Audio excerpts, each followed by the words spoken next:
Okay, this is an oil change video on a 2010 Chevy Silverado. Similar kind of protocol should apply for like 2009 to 2013 Silverado, GMC Sierra, Suburbans, Tahoes, all those really similar platforms. So I just went for a drive and the engine is hot. You always don't have a hot engine when you change the oil. This oil has 4,378 miles on it. I drive this truck in pretty rough, hard conditions. So I like to do frequent oil changes.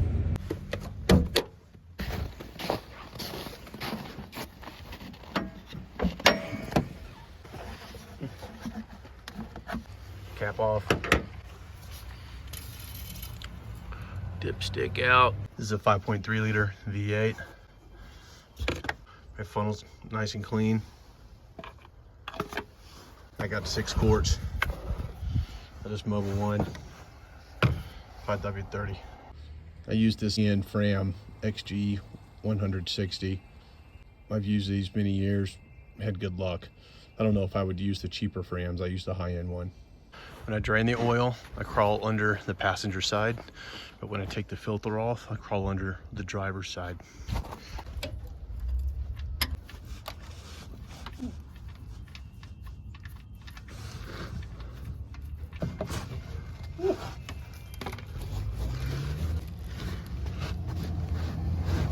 Watch out for that muffler. There she goes. Drain it all out. In the wintertime, I wait till it's actually colder so that this is all frozen up. Because yesterday afternoon, this was just kind of a muddy mess, believe it or not. Pour some fresh oil into this filter while it's draining. You want to shake them up. Oh. You want oil on the O-ring? Oil on the threads. Don't drop it. Tip it over. Okay, this is done draining, so I'm gonna get the drain plug out. Wipe it off and push that over there for the filter.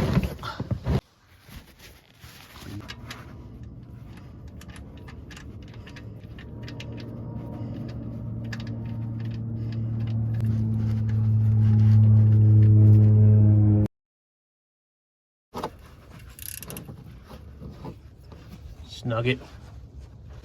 It doesn't need to be super tight. Just snug it down.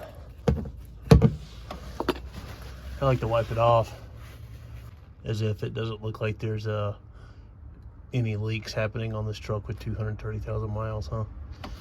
All right, the oil's drained, drain plug's back in. Time to take off the filter. I'll show you a trick I do. Just keep my new filter right here ready to go. Keep a rag close. So I have the little socket that fits on the filter. I've used the filter wrenches, but I actually use these little pry bars. I'll show you what I do. You can see the filter right here. So here's the filter, covered in mud and shit. You can see it. I actually like using the shorter pry bar better, but I make sure my pan's in position. I just take this. I just do this.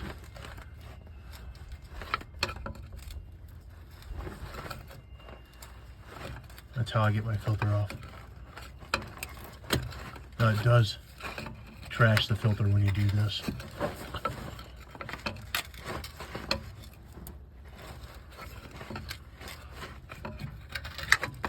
Punctures the housing, tears it up, but you get the idea. Then I give it a spin and let it drain. Hell, if you want, you could go ahead and just spin it off and let it drop, but probably not the best idea. Probably splatter oil absolutely everywhere. I'm gonna get this filter off. I guess you could do it with a flat head, but this one does have the curved neck on it. Like I said, the shorter one works better. Well, there you go.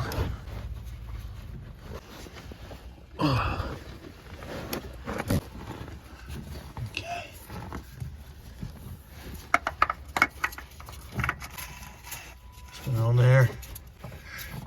snug it down. This is a new transmission. Look at that. The transmission guy labeled the differential, or the front drive shaft front. Kind of was badass. He really knew what he was doing. Everybody should have a transmission man like that. All right. That's on there. Okay, so I mean that's just the way I take the filter off. I did not puncture the housing so far as I can tell, but I'm sure I weakened it or you know, mortally wounded it. So, you know, if you're gonna do that, just know that you got to get that filter off and replace it. You can see all the grit that just fell out of the bottom of my truck. Grit fell into the bottom of the pan, so yeah, really gritty. And I actually washed my truck the other day. And, you know, you can see the kind of conditions I drive in. Drain plug is back in, filter's back in. Let's put some oil in it. This would take 6 quarts.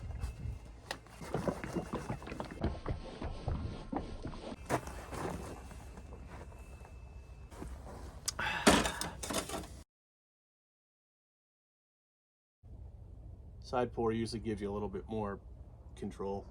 Drain it all out. Oars are fault over that shit, so don't want to waste any of it. I keep this 50mm wrench just in my door panel, just so I got it ready for an oil change. A gear wrench, got it on Amazon. I think it was like $7. I also keep a 10mm in there too, so I can undo my battery terminals if I need to. And then I keep a third one, maybe it's a 12 mil, because you have to take this cross member off. If you're gonna switch your battery out, this cross member has to come out. So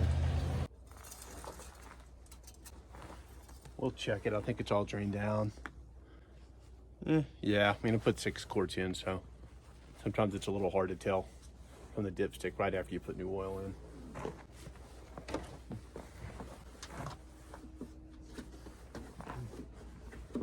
Old oil is out, drain plug is back in, old filter's out, new filter's back in, new oil is in the engine. Let's crank it up.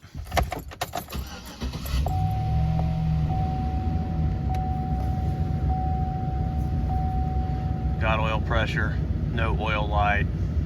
Clear out my trip. I clear out the oil thing too. I don't go by this, but so I had 46% left, so I'll clear that out too. 100% left. Let's make sure it's not leaking. Nothing coming out. If there was an oil leak, it'd probably be gushing because the engine's pressurized. All right, there you go. The oil's about $30 for 5 quarts. Filter's about $10, a 6 quart. I usually buy jugs because, you know, it's cheaper in quantity. So, you know, figure $50 DIY, do it yourself, and you use really good oil, really good filter. Thanks, everybody.